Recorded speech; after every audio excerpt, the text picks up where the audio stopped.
Hi there, my name is Heather, and I want to talk about what I've been processing actually probably since I was 3 years old when my little brother was born. But I've been diagnosed with it like 6 years ago. It started to rear its head. I didn't know what was wrong. In my 30s, I did so much therapy to deal with what I knew. I had the issue with my mother.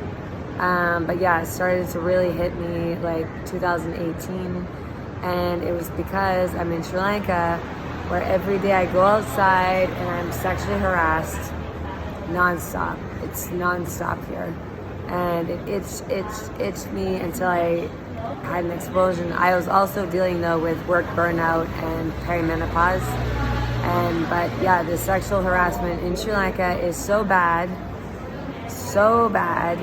that every day I get sexually harassed. That means every day I get leered at. I call it eye raping, or I get said something to every day. If I leave my house every day.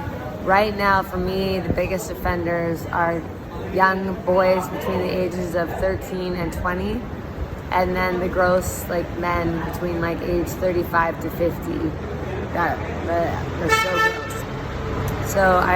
And it's because there's no sex education in Sri Lanka, and these guys are all watching porn, and they think that white woman, that's what we want, and it's not okay. I don't like it.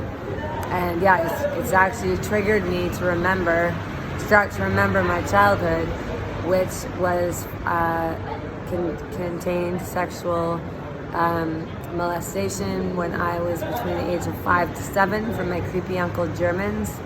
And they weren't my uncles, it was my aunt's husband and his brother-in-laws. And also the sad men in the dog world that were gay and trying to get after my brother, but I wouldn't let them touch my brother, so I would go and let them touch me. And it's not my shame. If anyone should be ashamed, it should be my mother. She should be ashamed of herself, because all the warning signs were there. But she chose to just make fun of me and verbally abuse me and emotionally neglect me. And she's actually the reason that was really messed up. And so, but anyways, I've been processing it, but it's called CPTSD. And when it hits, it's like a wave of memories, and I'm remembering my childhood, and I didn't actually know why it was taking me so long for it to process.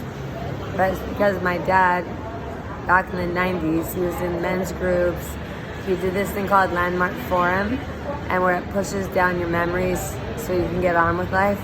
But it's actually very dangerous with people with PTSD and CPTSD. And so I went into it at the